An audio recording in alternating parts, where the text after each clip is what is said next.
우리가 어린 시절 학교에서 배웠던 태양계의 모습 혹시 기억하시나요? 수성, 금성, 지구, 화성, 목성, 토성, 천왕성, 해왕성.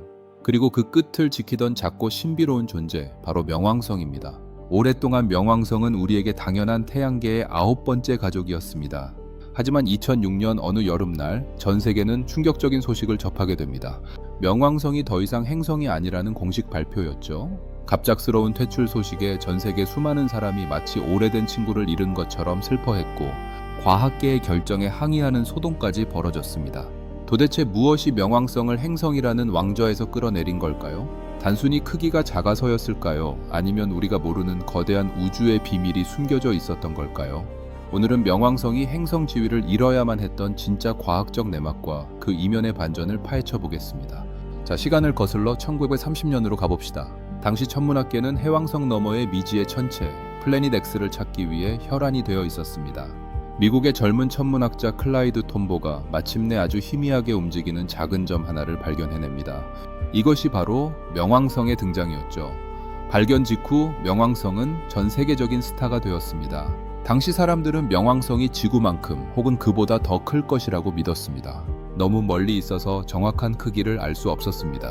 하지만 기술이 발전하면서 우리가 알던 사실들은 하나둘 무너지기 시작합니다. 처음에는 지구만 할 줄 알았는데 화성보다 작았고, 나중에는 달보다도 작다는 사실이 밝혀졌습니다. 명왕성의 지름은 약 2470km, 달의 70% 수준에 불과합니다. 그런데 단순히 작다는 이유만으로 행성에서 퇴출당한 것은 아닙니다. 진짜 문제는 명왕성의 기이한 행동에 있었습니다. 다른 행성들은 거의 완벽한 원에 가까운 궤도로 같은 평면 위에서 나란히 돌고 있습니다. 그런데 명왕성은 달랐습니다. 혼자만 궤도가 17도나 삐딱하게 기울어져 있었고, 심지어 궤도 모양도 심하게 찌그러진 타원형이었죠. 가끔은 해왕성의 안쪽 궤도로 파고들어 오기도 했습니다. 마치 다른 선수들이 레인을 달릴 때 명왕성 혼자만 레인을 가로질러 달리는 돌발 행동을 한 셈입니다. 이 녀석은 정말 같은 곳에서 태어난 행성이 맞는 걸까? 아니면 우주에서 떠돌다 붙잡힌 이방인일까? 이때까지만 해도 명왕성의 지위는 위태롭긴 해도 유지되고 있었습니다. 결정적인 한 방이 아직 나타나지 않았기 때문입니다. 본격적인 위기는 1990년대 후반부터 시작되었습니다. 명왕성이 위치한 곳 근처에서 수많은 얼음 덩어리와 소행성들이 발견되기 시작한 겁니다. 과학자들은 이 구역을 카이퍼 벨트라고 부르기 시작했습니다. 여기서 발견된 천체들이 명왕성과 너무나도 닮아 있었습니다. 명왕성이 그저 카이퍼 벨트라는 거대한 쓰레기 더미 속의 수많은 천체 중 조금 큰 녀석일지도 모른다는 의구심이 확신으로 변하기 시작했죠. 그리고 2005년 마침내 명왕성의 운명을 결정지은 최후의 심판자가 등장합니다. 천문학자 마이크 브라운이 명왕성 너머에서 에리스라는 새로운 천체를 발견했습니다. 이 에리스가 명왕성보다 더 무거워 보였습니다. 에리스를 10번째 행성으로 인정할 것인가, 아니면 명왕성을 행성에서 뺄 것인가. 만약 에리스를 행성으로 인정한다면 카이퍼 벨트에서 발견될 수천 개의 비슷한 천체들도 모두 행성으로 불러야 할 판이었습니다. 그렇게 되면 우리 아이들은 학교에서 행성 이름을 수백 개씩 외워야 했을지도 모릅니다. 결국 2006년 체코 프라하에 전 세계의 천문학자들이 모였습니다. 명왕성의 운명을 건 투표가 시작된 것입니다. 전 세계에서 모여든 수천 명의 천문학자 사이에서는 팽팽한 긴장감이 감돌았습니다. 우리가 발을 딛고 서 있는 태양계의 질서를 다시 세우는 역사적인 투표가 기다리고 있었습니다. 도대체 무엇을 행성이라 부를 것인가? 인류 역사상 단 한 번도 명확한 과학적 정의가 내려진 적이 없었습니다. 그저 태양 주위를 도는 큰 덩어리면 당연히 행성이라고 생각하며 수천 년을 지내온 겁니다. 치열한 경론 끝에 국제천문연맹은 행성이 되기 위한 3가지 절대적인 조건을 발표합니다. 첫 번째 조건, 태양 주위를 돌아야 한다. 명왕성은 이 조건을 가뿐하게 통과했습니다. 두 번째 조건, 충분한 질량으로 둥근 공 모양을 유지해야 한다. 명왕성은 동그란 구 형태를 띠고 있었죠. 전 세계의 이목이 쏠린 가운데 마침내 운명의 3번째 조건이 공개되었습니다. 해당 천체가 자신의 궤도 근처에서 가장 압도적인 지배력을 가지며 주변의 다른 천체들을 모두 끌어당기거나 튕겨내어 궤도를 깨끗하게 청소해야 한다는 조건이었습니다. 지구나 목성 같은 행성들은 자기 레인 위를 달리는 거대한 불도저 같습니다. 그런데 명왕성은 어땠을까요? 주변에 자신과 비슷한 크기의 수많은 얼음 덩어리에 둘러싸여 있었습니다. 쉽게 말해 자기 집 앞마당조차 청소하지 못하는 힘없는 집주인이었던 셈입니다. 명왕성의 질량은 자기 궤도 물질의 겨우 0.07%에 불과했습니다. 반면 지구는 무려 170만 배에 달하는 질량을 가지고 있죠. 이 압도적인 차이가 명왕성을 행성 지위에서 끌어내린 결정적 한 방이 되었습니다.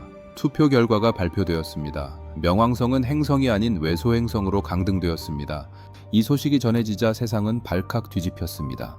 미국에서는 거센 항의 시위가 일어났고 명왕성에게 보낸 편지들이 천문대의 산더미처럼 쌓이기도 했죠. 하지만 과학의 세계는 냉정했습니다. 감정보다는 데이터와 논리가 우선이었으니까요. 만약 명왕성을 행성으로 남겨두었다면 태양계의 행성이 수십 개, 어쩌면 수백 개라고 배워야 했을 겁니다.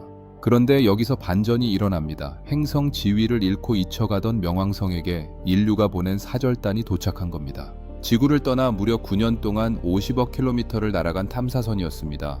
2015년 마침내 명왕성의 곁을 지나며 충격적인 사진 한 장을 보내옵니다. 그 사진 속에는 거대한 하트 모양의 지형이 선명하게 새겨져 있었습니다. 마치 자신을 잊지 말아달라고 인류에게 보내는 마지막 인사처럼 말이죠. 명왕성은 우리가 생각했던 것보다 훨씬 더 복잡하고 역동적이며 신비로운 세계였던 것입니다. 과학자들은 이 하트 지역에 명왕성 발견자의 이름을 따서 톰보 영역이라는 이름을 붙였습니다.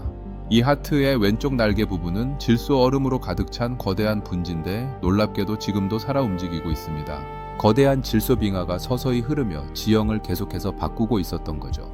수십억 년 전에 만들어진 화석 같은 행성일 줄 알았는데 명왕성의 심장은 여전히 뜨겁게 뛰고 있었습니다. 명왕성의 표면 온도는 영하 230도에 달합니다. 우리가 아는 거의 모든 것이 얼어붙는 극한의 추위죠. 그런데 이곳에는 높이가 무려 3,500m에 달하는 거대한 산맥들이 솟아 있습니다.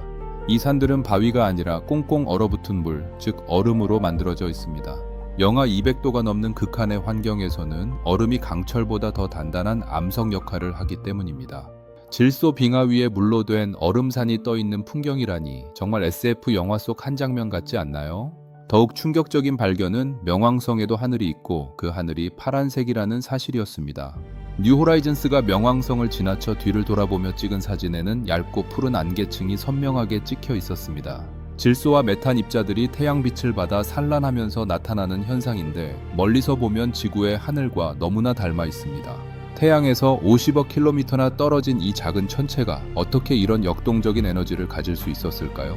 명왕성 지하에는 아직도 액체 상태의 물, 즉 거대한 지하 바다가 존재할 가능성이 매우 큽니다. 내부의 방사성, 원소 붕괴열 혹은 카론과의 인력 작용으로 발생하는 마찰열이 이 바다를 유지하고 있을 것으로 추측됩니다. 명왕성은 생명체가 존재할 수도 있는 또 다른 가능성을 품은 신비로운 세계가 되는 것입니다.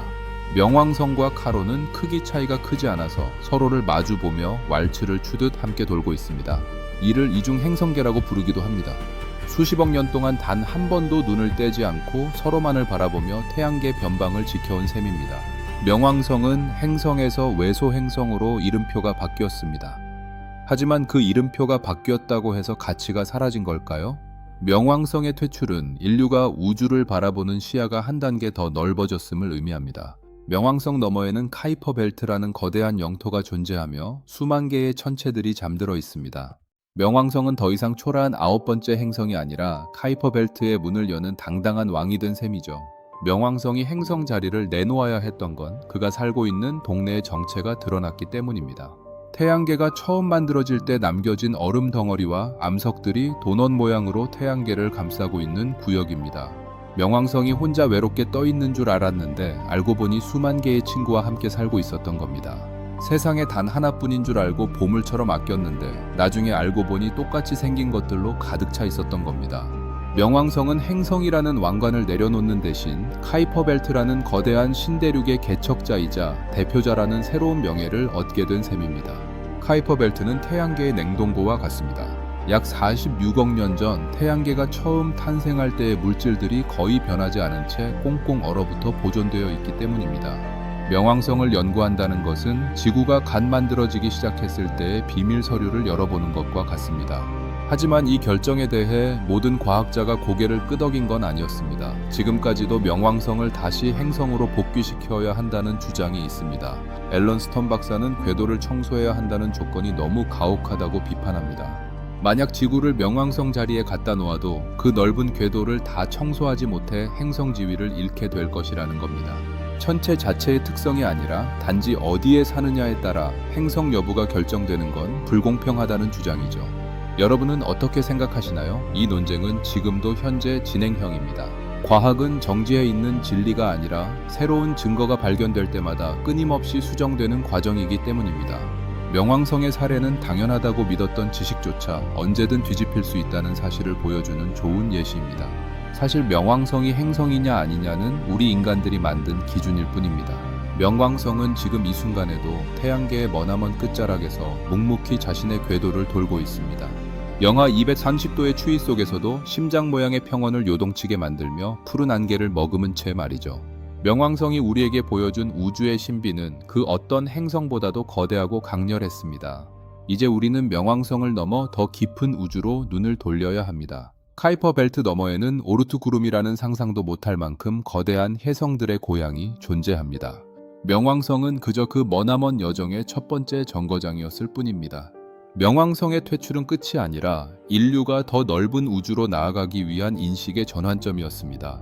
약 200년 전에도 이와 똑같은 사건이 있었습니다. 1891년 화성과 목성 사이에서 세레스라는 천체가 발견되었습니다. 세레스 주변에서 팔라스, 주노, 베스타 같은 비슷한 천체들이 줄줄이 발견되었고 결국 소행성으로 재분류되었습니다. 명왕성과 소름 돋을 정도로 닮아있죠. 분류는 단순히 이름을 붙이는 작업이 아니라 사물의 본질을 이해하는 과정이기 때문입니다. 명왕성의 퇴출은 태양계라는 거대한 지도를 더 정확하게 그리기 위한 어쩔 수 없는 선택이었던 겁니다. 명왕성은 우리에게 더 거대한 질문을 던지고 있습니다. 명왕성 너머 그 깊고 어두운 심연에 무엇이 숨겨져 있을까요? 최근 천문학계를 뜨겁게 달구고 있는 가설이 있습니다. 바로 9번째 행성 플래닛 9의 존재입니다. 카이퍼 벨트의 작은 천체들이 무언가 거대한 중력에 이끌려 아주 기이하게 비틀려 있다는 사실이 발견되었습니다. 이 보이지 않는 존재는 지구보다 질량이 10배나 더 클 것으로 추정됩니다. 명왕성보다 무려 수십 배나 더 먼 곳에서 수만 년에 한 번씩 태양을 돌고 있을 겁니다. 명왕성은 어쩌면 이 거대한 진짜 주인공을 찾기 위한 이정표였을지도 모릅니다. 인류가 명왕성을 발견한 지 100년도 채 되지 않았습니다. 그 짧은 시간 동안 행성으로 추대했다가 외소행성으로 강등시키기도 했고 탐사선을 보내 하트 모양을 확인하기도 했습니다. 이 모든 과정은 우리가 우주를 대하는 태도가 얼마나 겸손해져야 하는지를 가르쳐 줍니다. 우주는 항상 우리의 예상을 뛰어넘는 반전을 준비하고 있었으니까요. 명왕성은 여전히 살아 움직이는 역동적인 세계이며 인류에게 우주의 광활함을 일깨워주는 상징적인 존재가 되었습니다. 명왕성의 퇴출은 과학의 실패가 아니라 더 넓은 진실을 향해 나아가는 위대한 진보였습니다. 명왕성 너머에는 정말 우리가 아직 발견하지 못한 거대한 행성이 숨어 있는 걸까요? 어떤 상상도 못할 풍경이 펼쳐져 있을까요? 이 긴 명왕성 이야기의 마지막 챕터입니다. 명왕성이 남긴 진짜 유산과 우주 탐사의 미래가 우리를 어디로 데려갈지 살펴봅시다. 명왕성은 이름표가 바뀌었다고 해서 슬퍼하거나 멈추지 않았습니다. 명왕성은 여전히 태양계의 가장 깊은 곳에서 거대한 하트를 품은 채 묵묵히 자신의 길을 가고 있습니다. 명왕성이 남긴 가장 큰 선물은 바로 호기심입니다. 9개의 행성이라는 안락한 틀을 깨뜨림으로써 인류는 더 넓은 우주를 상상할 수 있게 되었습니다. 과학자들은 지금 이 순간에도 명왕성 너머를 응시하고 있습니다. 뉴 호라이즌스 호는 더 깊은 우주로 나아가고 있습니다. 어쩌면 우리는 또다시 교과서를 새로 써야 할지도 모릅니다. 진짜 9번째 행성을 찾았다는 뉴스와 함께 말이죠. 명왕성은 여전히 우리 마음속에서 특별한 자리를 차지하고 있을 겁니다. 차가운 얼음 지옥인 줄 알았지만 따뜻한 하트를 품고 있었던 반전의 주인공으로 말이죠. 지식이란 더 나은 질문을 던지는 과정입니다. 명왕성은 행성인가라는 질문이 명왕성 너머에는 무엇이 있는가라는 더 거대한 질문으로 진화했습니다. 여러분만이 가진 고유한 가치와 하트를 잃지 않고 묵묵히 여러분만의 궤도를 걸어가시길 바랍니다. 오늘 지식의 소용돌이에서 준비한 명왕성 이야기는 여기까지입니다. 태양계 끝자락에 작은 외소행성이 던진 거대한 울림이 여러분에게도 영감이 되었기를 바랍니다.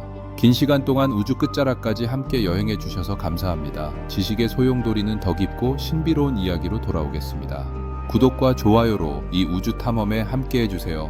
다음 영상에서 더 놀라운 지식의 세계로 여러분을 초대하겠습니다. 지식의 소용돌이였습니다. 감사합니다.